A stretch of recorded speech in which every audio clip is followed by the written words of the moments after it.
Hello, welcome to my channel. If you're new here, my name is Erin Dougherty. I am a Mind Body Green certified health and wellness coach, specializing in life transitions, in midlife transitions in particular, and women's health. So I want to share a personal story of an experience I had recently taking care of my mother after hip replacement surgery. I was staying with her for almost 6 weeks. I flew out to California in February and made it back to where I live in Arizona at the end of March. I had known about this situation for months. I tried to prepare myself as much as I could emotionally and mentally, but there's only so much preparation you can do before a situation because life happens sometimes unexpectedly, and imagining yourself being a caretaker and then actually being a caretaker and encountering all the ups and downs that come with being a caretaker for someone you love, you can't really anticipate that. I tried to prepare myself in the sense that I told myself, look, I know this isn't going to be completely easy. It's not going to just be a walk in the park. I realized, I would have to balance my work life. I still had to work while I was taking care of my mother, but luckily I have a remote job, so I was able to work remotely while out there. However, that added an extra layer of complication because I had to try to juggle my work responsibilities with my caregiving responsibilities. And after a few weeks, that ended up taking a toll on me. So if you have ever had to take care of anyone you've loved, whether it be an elderly parent, whether it be a small child, whether it be a sick relative, you understand that it comes with it a kind of complicated joy. And I say complicated joy because I can't think of any other way to describe caregiving. It's stressful, it's connective, it's rewarding, it's frustrating, it's tiring, it's everything. It's a mixed bag. You can't really tease out the good from the bad, the positive and the negative from being a caregiver. And I think that was a lesson that I really had to learn during the 6 weeks that I was taking care of my mother. I am a recovering perfectionist, so if any of you out there watching this video are also a recovering perfectionist or suffer from perfectionistic tendencies, I hope that you can relate to my story. I know that anyone can become a caregiver at any age, but the focus of this video is on the challenges and also the joys of midlife caregiving. While I acknowledge that many men take up caregiving roles in their families, the general trend is that women tend to perform this role more often than not. In fact, 59% of caregivers are women. So in this video, I'm going to share some strategies to not only survive this stage in your life if you find yourself in a caregiving role, whether that be a permanent caregiving role or a temporary caregiving role, but also to thrive. Before I continue my personal story of caregiving and the lessons I learned while spending 6 months with my mom in California recently, I just want to jump into a little bit of the statistics and the research around caregiving in the United States in particular. So the most common age group for caregivers are 45 to 54, about 20% of the population. And then the next biggest age group of caregivers is age 55 to 64. Middle-aged caregivers report spending 21.7 hours a week on caregiving tasks. Now imagine doing that while also working a full-time job, especially if you're working a full-time job outside of the house. So about 47% of caregivers have experienced increased anxiety, depression, or other mental health issues in the past year. So I got a couple of these statistics just to give you the source of where I gathered that information from, or where I got that information from. This is from a 2020 report titled Caregiving in the US. It compares statistics around caregiving from 2015 to 2020.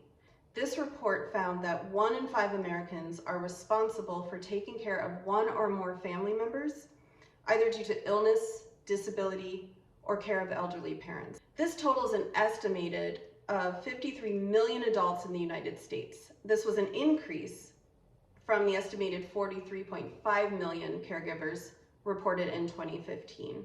So while many caregivers felt that their role had given them a sense of purpose and meaning, according to this report, these positive emotions often coexisted with feelings of stress or strain. And that is the focus of this video. On average, caregivers of adults are 49 years old with a median age of 51. I'm 49, about to turn 50 in about a month. I feel like I fit this statistic perfectly. And also Gen X, the generation that I belong to, made up 29% of the total caregiver population as of 2020.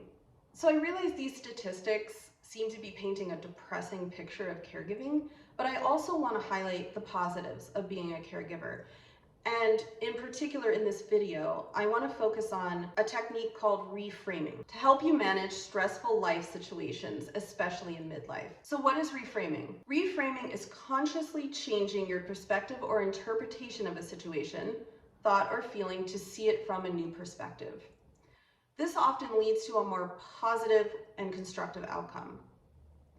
So getting back to my personal story of caregiving, I had tried to prepare myself for the ups and downs that I might experience being a full-time caregiver for 6 weeks.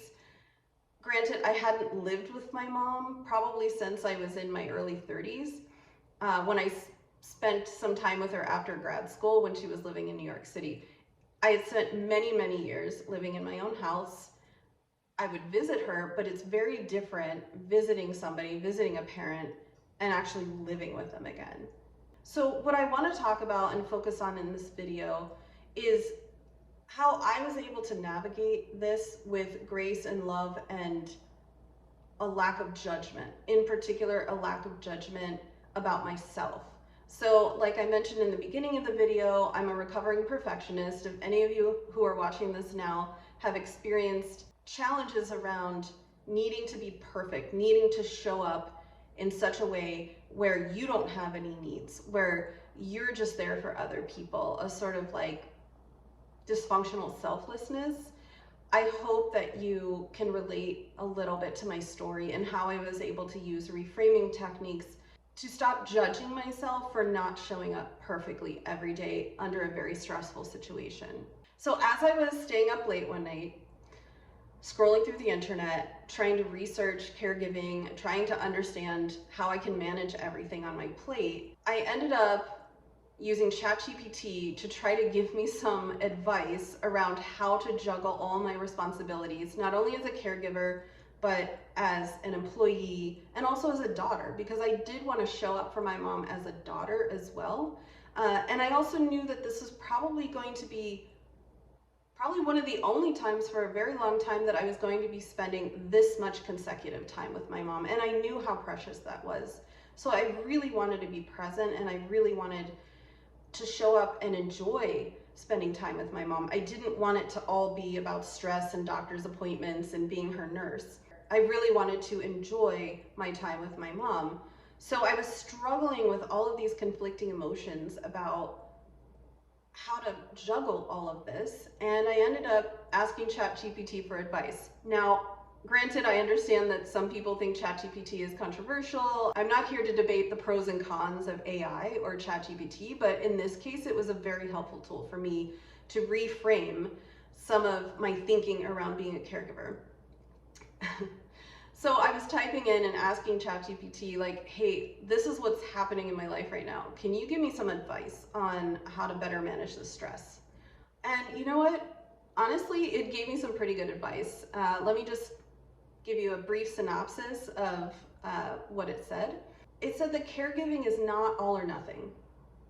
I have a tendency to be an all or nothing kind of person, so that was very helpful for me to stop and say, you know what, I don't need to show up completely perfectly every day. I'm doing the best I can, at least I'm here. And it said that one of the challenges that I was facing and that many caregivers face is that caregiving needs to be either stressful or enjoyable, this either or dichotomy. It's neither, it's a mix of both. Caregiving can often bring out a complex mix of emotions, and that's completely natural. It's a combination of helping and being with someone you love that makes it so emotional, especially if you have any kind of baggage with your parents, which I'm sure all of us do. Trying to navigate that as an adult and not fall back to the old patterns from childhood. Both experiences are valid. That sometimes caregiving is going to be stressful and is going to be difficult. You might be frustrated with the person you're caregiving for. You might You might be worried about their overall health and well-being. You might be overwhelmed by trying to juggle the responsibilities of doing laundry, dishes, grocery shopping, working, many of the things that people do anyway, especially if you're a parent. But taking care of an elderly parent brings on an extra dimension of kind of emotionality, I would say, because not only are you taking care of an elderly parent, you're also faced with, you know, the reality of their mortality, and you don't know how much longer you'll be able to spend time with them. And so it brings up a lot of complex emotions around, you know, your role suddenly moving from child to almost like a parent of your parent. And a couple of things that it also mentioned as well, which brought me to the topic today in this video, it brought up reframing stressful situations, or reframing stressful tasks in particular. Because the thing that I was struggling with most was, how can I manage all these tasks, especially in the first few weeks after surgery, when my mom really couldn't do a lot on her own. Tasks like doing laundry, it just seemed like there was a never-ending supply of laundry to do. Going grocery shopping in between working, taking her to her doctor's appointments and her physical therapy appointments, making sure that she can get outside or get up in the house and walk, you know, doing dishes. Eventually my mom was able to pretty quickly become more self-sufficient, but the first 2 to 3 weeks were very stressful because I ended up taking on the lion's share of responsibilities around the house, in particular like doing the dishes, trying to prepare dinners, doing the laundry, etc. And I was feeling extremely overwhelmed by trying to do all of this stuff in my day. And so what would happen was I would show up and I'd be like, oh, I have to do more laundry, another load of laundry, and I'd be very frustrated.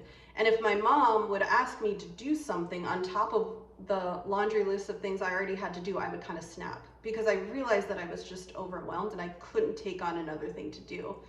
And then I would feel bad or guilty afterwards, snapping at my mom, because I knew that she was doing her best and she was also recovering from surgery. So we both were trying to just do our best, but I was really struggling with how to do the chores and tasks of being a caregiver.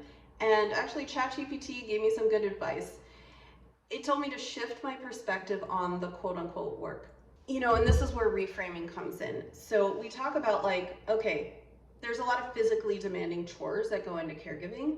But the thing that really struck me about this advice, it actually made me cry, because I felt like I was holding in my emotions, and just, you know, hearing this advice just allowed me to kind of let go of all of the emotions I was holding on inside me. It just said, why don't you look at certain chores that you have to do for your mom as acts of love, rather than some, you know, some banal chore you just have to put on your laundry list of things that you have to accomplish in a day. You know, and remind yourself that these actions are ways to show that you care for someone's well-being. They might not feel fun, but they're acts of love. So I share my story as only one example of what many caregivers of aging parents are going through. So I know I'm not alone in my experience, and I hope any of you watching this video can take solace in the fact that you are also not alone. So with all that said, I just wanted to share my story as one example of some of the challenges of being a caregiver, and how to use the reframing technique to help manage some of these life stressors. Hopefully this video gave you some tips and pointers on how to use reframing to not only deal with stressful situations, but even thrive during periods of transition. So if you like this video, feel free to like and subscribe, and hit the bell notification for more videos. Okay, I don't know if I like that. So if you like this video, no, I don't like that one. So if you enjoyed this video, please like and subscribe, and hit the bell notification for any future videos.